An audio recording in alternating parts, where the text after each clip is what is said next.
Welcome to the Sports Show. This is Emdad, the Wandering Londoner, who is your host once again for an episode which I'm excited by, which I hope you'll enjoy, you'll savour, and I hope you definitely all will be inspired by today. My guest today is a father and son duo, a 15-year-old who recently became champion, and we'll talk about that a little bit later on, in his chosen discipline. So, as we always mention on the Sports Show, it's all about discipline on the Sports Show, but most importantly, it's all about celebration. And what we tend to do, the ethos and focus that we have here on LB24, and me personally as a coach who's been involved for over 4 decades in grassroots sports, is to help and play a little part in helping to elevate these stories and bringing them to public attention. Now with me here in the studio today is Adam Choudhury and his father Mustak Choudhury. Welcome to the show, guys. Assalamu alaikum. Assalamu. Thank you very much for accepting our invitation to be here. And I want to get straight into it because I'm really excited about the discussion that we're going to have here today as well. And even before we've stepped into the studio, Mustak and Adam, I've been thoroughly inspired by what I've read into your careers, both of your careers as well, but what's happening as well, and obviously the promise of things to come. Now, if we start with you, Adam, you are a 15-year-old, okay, you live in Newham, you attend Brampton Manor, so a very, very good school, very, very good grounding, you're getting yourself a good education, which is very, very important at the same time. Now, your chosen discipline, or punishment, as some people would like to call it, is karate. Okay, so as we like to do on the Sports Show, tell us a little bit about your life. You're only 15 years old. You haven't even done your GCSEs yet. But what's your story and your pathway into karate? So when I was 5 years old, that's when I started karate. I used to go to my local karate club. And then I just enjoyed it and I took it to the next level. When I won my first competition, it was called the Barking Open. And then I really enjoyed it, so I carried on, and then I got more medals, so I just carried on. Now I've got a Commonwealth gold medal, so I hope to achieve the World Championship medal and possibly go to Olympics in 2032, where I hope to win that as well. Amazing aspirations, amazing aspirations. And Mustak, just going on from that first, it's a bit electrifying how we made this start to the Sports Show interview here today as well. He's already mentioned championships. Which just goes to show the standing. You know, confidence is very, very, there's a very distinct difference between confidence and arrogance. Correct. Again, I'm going to repeat that. There's a distinct difference. Not just a difference, a distinct difference. And the first thing that I've noted immediately is the confidence. That he's very humble. You can tell from his demeanor generally. He's very, very humble, but at the same time, he's not lacking in confidence as well. And again, I'm going to start off with you on the parental side as well. Just how important is it for us as parents, especially when it comes to children following a pathway, whether it's in education or whether it's a chosen discipline or whether it's crucially in this case when it's sport, to play our part in instilling confidence in our children? Right, when it came to, especially as a parent, for me and my wife, we always wanted our child to get involved in some kind of sport. Nowadays, the mainstream sport is football. There's a lot of money in football. But making our children footballers, maybe our children are never going to be footballers. So we decided to put him into a couple of sports just to see what he likes, what he may be good at. Initially, when he was 3, we put him into gymnastics, which is quite different for someone from our community, our culture, to put a child into gymnastics. He enjoyed it. It was an hour a week, became 2 hours because he slightly started getting better. From that, the karate club he was talking about, it was actually within the gymnastics building. It opened up, we put him into that. Again, he enjoyed it. We supported his passion as parents. Like he said, it just kind of started, it was like it's a roller coaster ride still for us. It's just going up and up. It's moving forward. Of course, there's been ups and downs. Again, the level he's at is a great level, but we always kind of installed in him and our belief, You joined karate to learn karate, to enjoy, understand, learn the discipline. Now you've got to the competition side, so the competitive side. Don't forget traditional karate, because sometimes what it is, we follow that high and everything and then forget our basics, our base. Again, there's a lot of where he travels. He's been to, how many countries have you been to now? 47. 47 different countries. And some of the countries we've been to a few times because competitions are run in those countries, in Asia, mainly in Europe, and now, of course, traveling to Africa and competing there. And parents, I believe, are the people that make the difference. You need to give your child the support. Yes, financially, let's not talk about financially, but mentally just help them as well and believe in the path. Do your research if you don't know the subjects or the sport. And I think that's possibly, for us as a personal experience, that's what's worked for us. And it's not only not us as parents, we've got the whole family. We've got a whole karate fraternity, a karate family, the school. There's a lot of people behind this individual. When he performs, yes, 99% of the achievement, what he's performing is him. But that 1%, people forget, there's about 100 people involved in that 1% to make him that 100%. Adam, we're going to work back in reverse. You've got an illustrious career only at the age of 15. But a phenomenal achievement for you is very recently you participated in the Commonwealth Championships in South Africa. And again, I'm sure it's not a surprise to anybody who knows you, but for, should we say, the world, because of the social media age now as well, we could be sitting in the studio here on the sports show, but this is an interview watched by thousands of people all over the world. This will come as a very pleasant surprise, a surprise nonetheless, but a pleasant surprise. So what you did, not only did you participate in the Commonwealth Championships, but you also struck gold. Fantastic achievement at the age of 15. Can you tell us about the tournament, a little bit about the pre-preparation for the tournament, and then your thoughts on the tournament, and then obviously we'll talk about your feelings when you actually struck gold. So before the tournament, I was very excited, but I was nervous at the same time because this was one of the biggest competitions I'm ever going to go to. So I was practicing every day, at least 2-3 hours every day, strength and conditioning. I was practicing my katas, my fighting, my kumite. And then when I went to a competition, I was watching some fights before my category was on, and I saw the level was like really high. So I was nervous, but I was excited at the same time again. And then when I went on the mat in kata, I got third. I was really happy with it. But then straight afterwards, I had kumite, so my fighting. So I won my first round 9-0. So then I was like prepared for the final and really happy. And then in the final, I was able to win 7-4. And these were like really strong fights. So I was really happy. And I was emotional at the same time because this is the biggest medal I've ever gotten in my life. So me and my parents were proud and emotional at the same time. Like I couldn't stop crying until I went off the mat.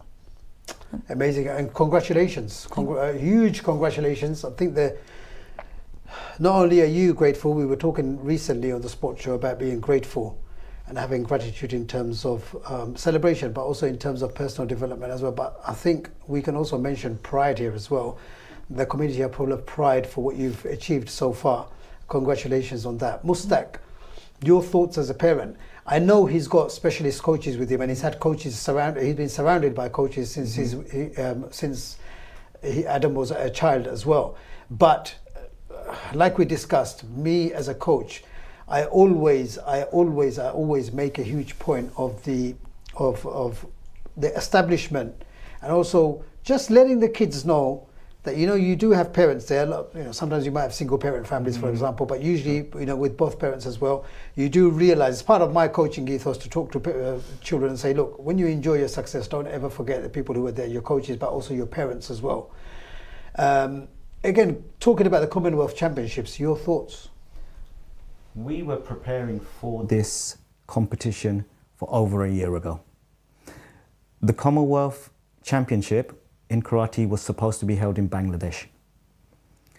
It was supposed to be held in September this year, but due to our political reasons and riots that happened earlier this year, it got cancelled. And then he was training in Thailand at the time. So we were in Thailand for just over a month. So one of his coaches is an Asian national champion, also a former Thai national coach who trains him. So we were actually getting our training there. And when we heard that, it was kind of heartbreaking because the preparation we were making for a long time. Adam now represents Bangladesh internationally. Previously, he was representing England, but for the Commonwealth Games, we were going to represent Bangladesh. That's the reason being, it was a personal choice. Adam was chosen to, he was selected for the English national team at the age of 12, one of the youngest to be selected. And then he's represented regionally abroad, got the medals for England and so forth. Like I said, it was a personal choice for us, for him to be part of the Bangladesh national team. I got a role as Bangladesh national coach as well, and also technical sports director for the Bangladesh Karate Federation, which would always help Adam because I can be beside him throughout his big competitions, the warm-up area.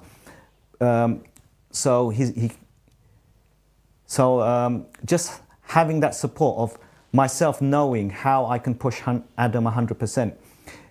Exactly what you said, his coaching. He's got a lot of international coaches where we have to travel and they come to us as well. World Games, world champion, a French lady, like I said, the former national coach for Thailand, and also regional Italian coaches and our head coach here in the UK.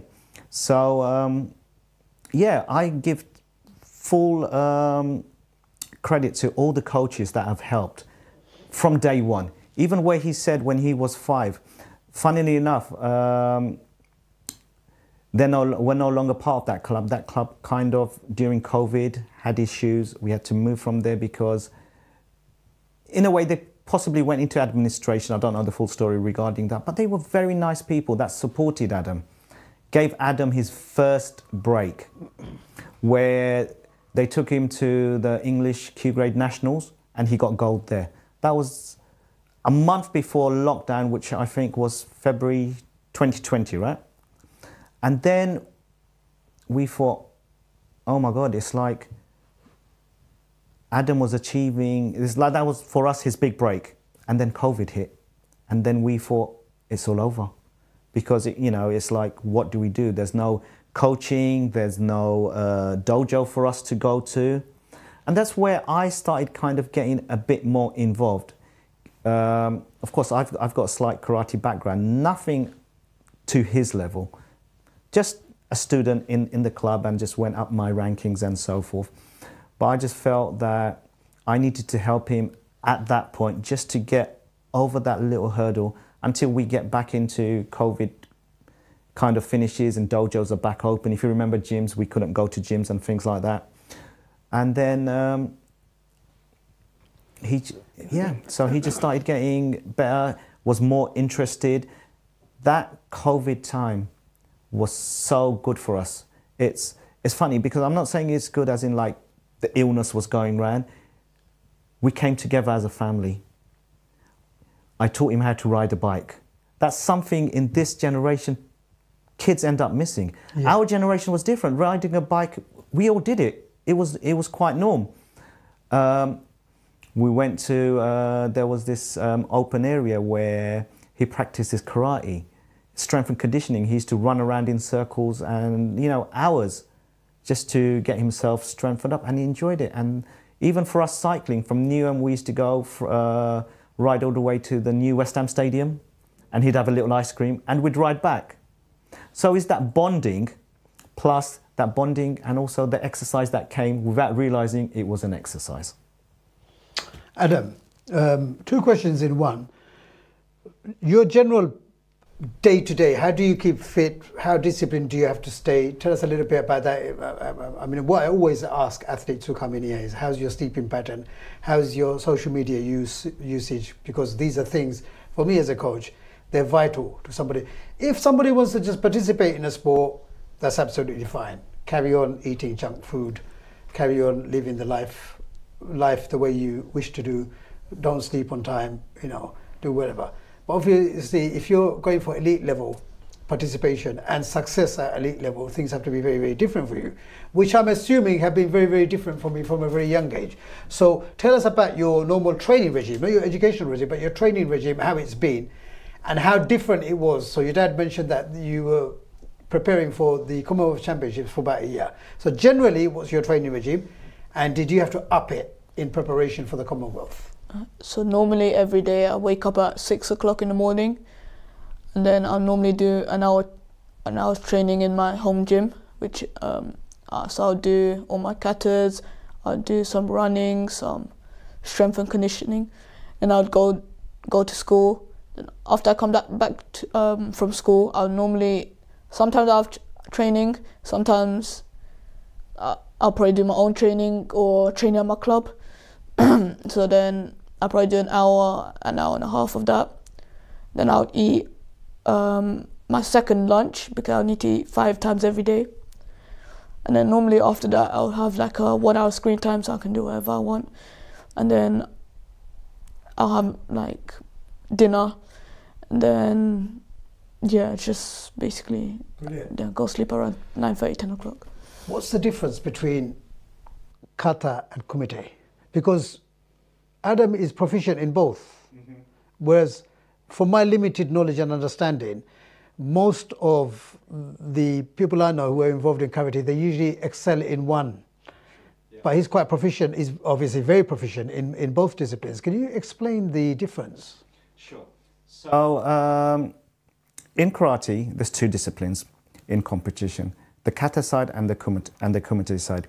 Now, very few international athletes, we could probably name them, in one hand kind of thing, are able to or have a world ranking where they're able to compete in major competitions in both kata and kumite. Adam has always been, for us, karate has always been kata and kumite. It's the training we got in our very first dojo. It was the first half an hour kata, the second half an hour kumite. So it became normal for us.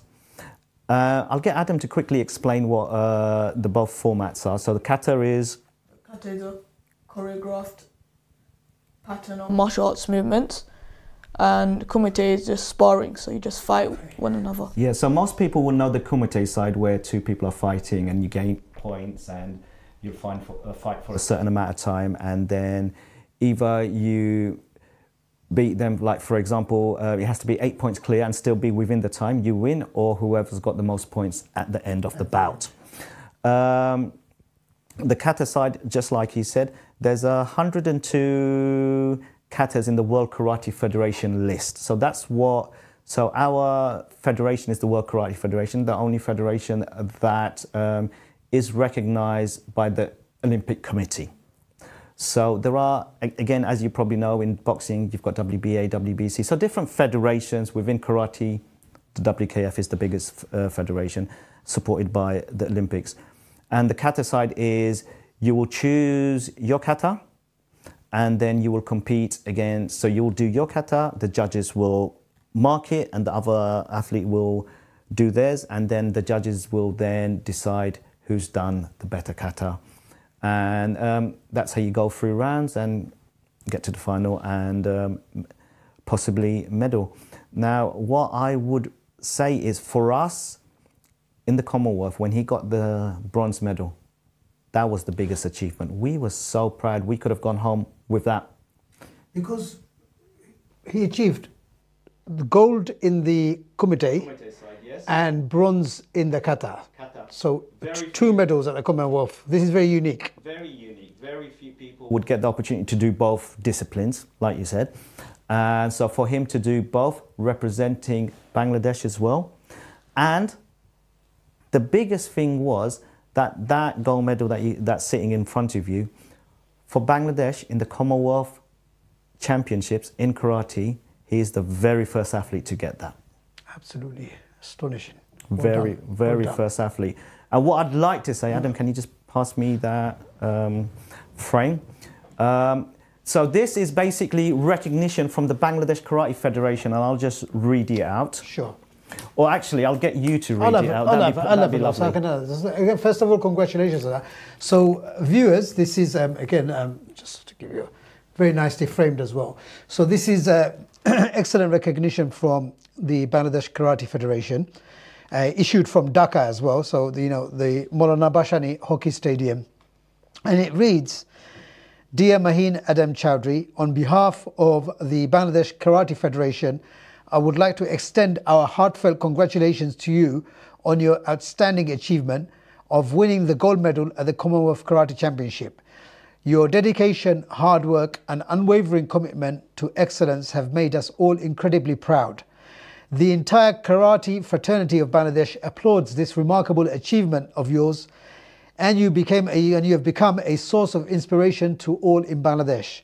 This remarkable accomplishment not only showcases your personal skill and determination, but also reflects the growing strength and potential of karate in you. Your victory serves as a source of inspiration to aspiring athletes across the country and elevates the status of Bangladesh in the global sporting community. We are truly honored to let you represent Bangladesh and are confident that this achievement is just one of many milestones in your bright future. Your success is a testament to the power of perseverance, discipline, and the relentless pursuit of greatness. Once again, congratulations on your well-deserved victory, and we wish you continued success in all your future endeavors. With deepest appreciation, and this is signed again by Muhammad Muazzam Hussain, who is the acting president of the Bangladeshi Karate Federation. And again, congratulations to you both. Astonishing. I mean, it's astonishing. These things don't happen by accident, by the way. So my next question to you, and I've touched a little bit about your regime here today, but just going back to competition, and again, because it fills me with so much pride and excitement about your, with regards to your success at the Commonwealth Championship. So when you were there in South Africa, okay, beyond that, I think from my research on you, major medals in terms of championships, you've accumulated 33 gold, silver, bronze in total. You've traveled to countries like South Africa, the United Arab Emirates, Scotland, Latvia, Estonia, Czech Republic, amongst many other. Obviously, you mentioned before that you've traveled to 47 countries. Too many for me to list, by the way, but I thought I'd mention a few as well. So you're highly traveled as well. I think a lot of people who will be watching this will already be inspired, but will be looking to take inspiration from you. So we're now putting you into competition mode. Just before competition, so you've completed your flight, your dad might be with you, might not be with you, your coaches are definitely there. You're now ready for competition, the day of the competition. What's going through your head? Let's talk about the night before. What do you do to get yourself ready? Do you need to psych yourself up, or are you somebody who doesn't need to bang your head against the wall? Some people are going to a meditative state, for example, and they just focus on the task at hand. Some people like to be a bit loud, but each and every person has their own ritual. What's your preparation ritual, let's say from starting the night before and then the morning and throughout the day? So normally before a competition, the day before, so before I sleep, I normally stretch to get myself into like a calm mood. Then I would go sleep, and then when I wake up, I wouldn't touch my phone or anything, so there's no distractions, and all I focus on is the goal to get the gold medal. So I don't think of anything when I'm on the mat. I just think of getting the gold and just accomplishing yeah. So basically what you've said here as well, again, I've picked up some very, very useful points here. Focus is very, very important.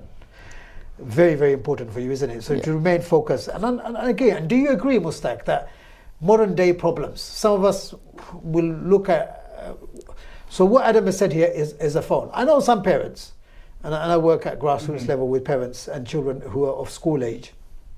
Some parents will say, look, that's a modern day problem. It's not, the phone isn't a problem, shouldn't be a problem. But at the same time, they're not acknowledging that their children have got severe developmental delays, achievements in terms of their achievement, in terms of their progress, simply because of that very smartphone as well. On that note, you know the famous saying, Mustaq, it takes a village to raise a child. How effective has Adam's development been, not just yourself and his mum and your extended family network supporting him as well, but in terms of his coaches and his well-wishers, potential sponsors, if any, or just strangers on the street, and we'll come to the school bit later on as well, but just how important has other people played in terms of helping raise him? Most definitely. And the funniest thing is, I'll quickly mention before I forget, is after he won that gold and we were leaving the venue, this is South Africa, Durban, we don't know anybody there, apart from some of the delegates, because we had meetings and because a national coach, I had to sit with them and everything. But general public, I wouldn't know, or people that have come from other countries. And as we were walking and we're crossing the road, and this gentleman was driving past, hooted and said, really good fight. We have no idea who this was, but that was someone who's nothing to do with our camp, because Adam was the only representative there. Someone that must have been watching his fights and appreciated that. Another thing, the final in the Kumite was against a South African. Now remember, it's being held in South Africa. On home turf. On home turf. So it was like a scene from, I don't know if you remember Rocky IV in Russia, yes. The Ivan Drago and Rocky. Of course, not that intense, but you can get a little picture of what it was like. And their fight was actually on big screen. So even people that weren't following that actual the fight's going on, because it's on big screen, people are looking at it. And it came to a point, of course, there was like, my wife, she's always there with us, she's recording. And then we can hear, because when I'm there coaching and he's fighting, we can't hear, everything's blocked. We can't hear what the crowd are saying, if it's positive or negative. But afterwards, when I watch the footage and I go through things, and I can hear so much support for the South Africa. And this boy, of course, to be at that position, every Commonwealth country is sending their best in. Yeah, it's their top boy. And for Adam to be in 7-4, and then afterwards, there was that appreciation from the crowd. They were applauding him. Because of, and like you said earlier on, the humble. He is one of those fighters, and we've taught him. In Kumite, you bow to your opponent, you bow to the referee, and he always acknowledges the other coach and raises his hand. Not many athletes you will see would do that. And at the end, win or lose, he'll acknowledge the other coach as well. He'll give the other boy a handshake or a hug, whichever happens in that spare of that moment, and they'll work off. And that happens with him, and that's something being put into him, win or lose. Because it's discipline, it's self-respect. You'll win, and the emotion, that footage, and I saw it afterwards because I was in tears. We were in the middle of the mat, he was hugging me, and at that point we realized what he had achieved, what we had planned. Again, sorry, that was, I went totally off track. Screen time, he gets his screen time. But initially when he was little, it was more of a kind of like we were in control. Now we're not in control. He knows what's best for him. We also do other activities, like a couple of days ago, what did we play? Cluedo. We played Cluedo, right? We play Monopoly, things like that, because again, as parents, both myself and my wife, we give him that time. And we sit together, we eat dinner, we travel. A lot of times when I'm traveling, I have to actually travel to that country a day in advance to have him registered. And then he and his mum will come a day later, just before competition day, so we don't miss too much time off school. Okay. So there's been his very first international competition, and there's so many people involved, and it was in Bulgaria, the Sofia Open. I couldn't take time off work. We had to someone had to pick him up from school. My wife picked him up from school. My sister-in-law had to meet me at a train station where I had to give her my car for her to drive my car home. My brother-in-law got involved dropping my wife to the train station. Another sister-in-law had to take us to the airport for us to go to Bulgaria. His first international medal, he got a bronze. And that bronze was given to him by the president of Bulgaria. So the actual, not the karate president, the president of the country, because they appreciate karate there. And so a lot of people have always been involved. They appreciate, they understand, they know so much about, in our family, karate terminology now. So yes, a lot of people are involved just for one individual. And we enjoy it. Honestly, Prabha, it just feels, me traveling with him makes me feel young. Great. Yeah. It makes me feel young. It's greatest benefits there. No, and again, I have not achieved, he's representing the country, the region, he's represented his club, his association. I haven't represented my street in my lifetime. What he's achieved at this age, very few people can say. And I'm a proud father. Brilliant. My wife, proud mother, proud grandparents. Everybody, you know, they're very, very proud. And he's very likable, not only within our family circle, within that karate circle as well. How do you balance your training regimen with your education? So mostly I don't get that much homework, but if I do, then I'll normally complete it the day before. So if I have a trip, I'll normally complete it on the plane and sometimes print it out, or even on the car ride to the airport, and I'll normally get it done by then. But if I don't, then I'm on my way back from the competition after the airplane ride, then I'll complete in the car back. So I normally complete it. Again, in your young career, you may or may not have experienced this, but if you were to face a significant challenge in your career, so with a lot of people who are involved in karate or sports like yourself, I think one of the examples is somebody who faces injury, for example. You know, it curbs their progress. For some people, it could be the end of their participation in a sport or a discipline as well. How would you look at it if if you're running late for a competition, or if you're facing a challenge? How do you look at it? Do you look at it as a problem, or do you look at it in a positive sense that, look, it's something I can control, I can deal with it, and I can overcome it as well? What's your thoughts when you face something which is different and something which is challenging for you? So I wouldn't feel stressed, because if I do, then I'll panic and I'll end up losing it. So I just feel calm and just deal with the problem most of the times. So even with injuries, in the final in the Commonwealth, I was injured twice. The first aid had to see me twice, because the boy he hit his shoulder up my neck, and then he kneed me in my knee as well. So I didn't get angry or anything. I just overall I was in pain. I still carried on and and then I won.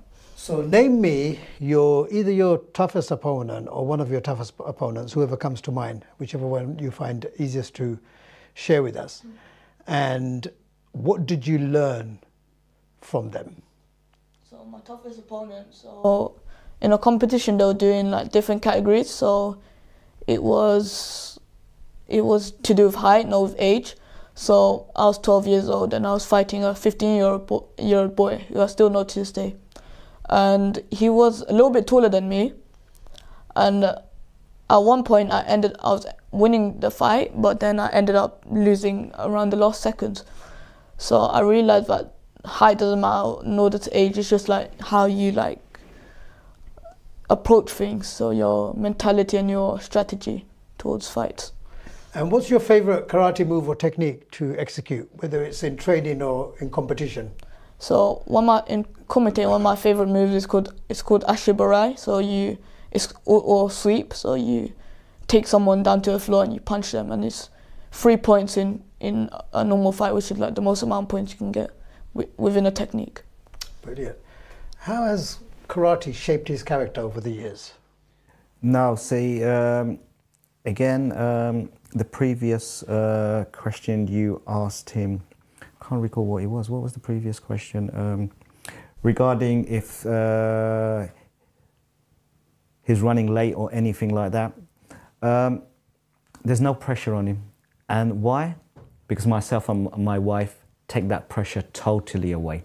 Every arrangements, because we're with him all the time, he doesn't need to worry about his flight times or arrangements to get picked up from school or what to wear. He doesn't need that in his life because he's got his other, we've made them his priorities. Train, the schoolwork, everything like that, wake up in the morning, he has his own regime. The stress side, we'll look after that. And that makes a big difference. And when you see like the big sporting superstars, Ronaldo and people like that, they have their own people in place to take care of those issues so they don't get involved. Of course, we're not saying he's a superstar, but that's how we've been working with him. He doesn't need to worry about what competition. He'll know about the competition. He'll choose his competition. He'll know he has to be there. We'll make sure he's there. He's there. Yeah. Perfect. And I'm going back to you again. So recently, Walid Ali, a local boxing legend, he actually inaugurated the very first Bengal Sports Awards, Bengal UK Sports Awards, which was held at a very nice, he had at the Truman Brewery. He had a lot of sports people there, men and women there.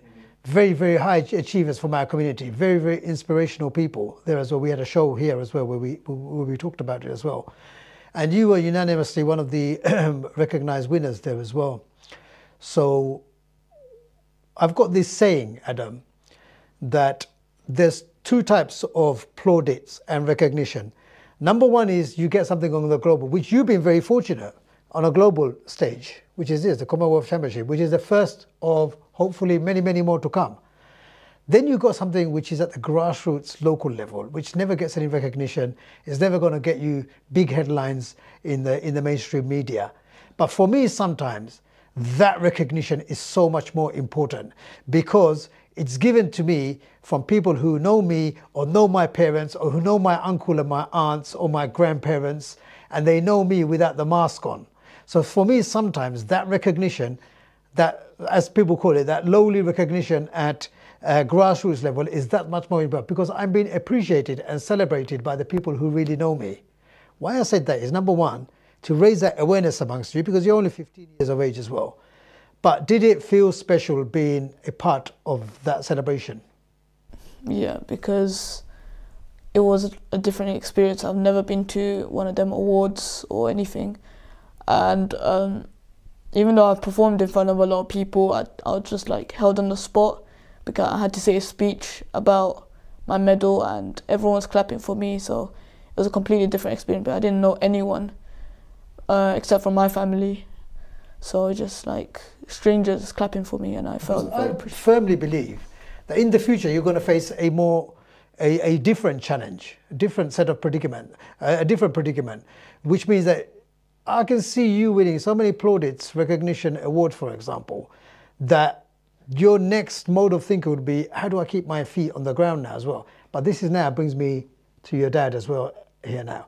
What role do we as adults who are important, parents, coaches, mentors, the local, non-blood related uncles and aunts, I don't know, what role does the community play in helping to keep him firmly with his feet on the ground? We just shouldn't get carried away. Because the fact of the matter is we need to know that certain athletes, like say for example Adam, we want him to get further up the ladder. World Championships. He's actually been to a World Championship. He's been to a European Championships and medal there. But what we need to do is keep giving them good feedback.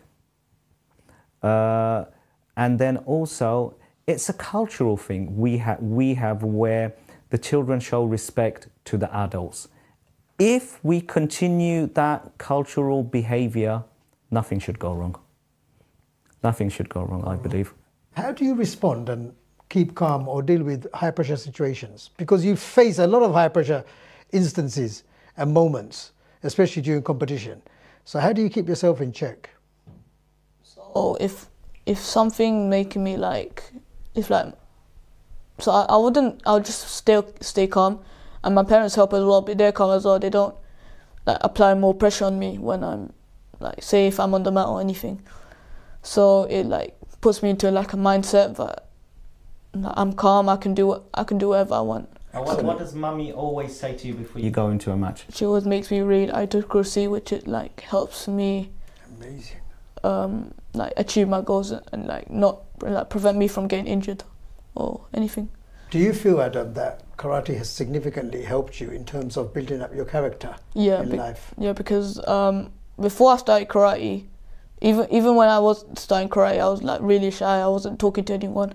But now I feel more confident. Like, and now I'm on the show, I feel confident. I don't feel shy or anything. Like I'm able to freely express my feelings about karate and my life and everything. Mustaq, your current involvement with the Bangladesh Karate Federation, so you've recently been invited to do some work or liaison with them, consultancy with them. Yeah. Tell us a little bit more. Right, so at this moment in time, due to the interim government we've got in Bangladesh, so a lot of things have kind of been held back. But again, Adam's been given, it's actually more through Adam that I'm getting invited and so forth, to go to Bangladesh to meet the senior people within the Karate Federation. And because we're based in Europe and we see a different side to how maybe the Bangladesh authorities see and how karate is in Bangladesh, so they wanted us to go down there and maybe the word modernize, it's possibly the word we can use in this feature, is just help them modernize the karate, because the ability is there, but maybe the correct opportunities the athletes aren't getting. And where I've also spoken to the karate president, I've also been given the authority to maybe scout, because there is a Bengali community in karate that might not be recognized or seen. And for us, that was the case up until just recently. So, yeah. Thank you. So Adam, last question for you. I know you're only 15, but obviously you must have thought about it as well, and it's a big part of your development on this stage as well. So what legacy do you wish to leave behind for people who look back on your career, inshallah, and your celebrated career, hopefully? What legacy do you want to leave behind? What message do you want people to take from watching you, from being around you, from learning from you? I want people to think that nothing is impossible, even though you come from not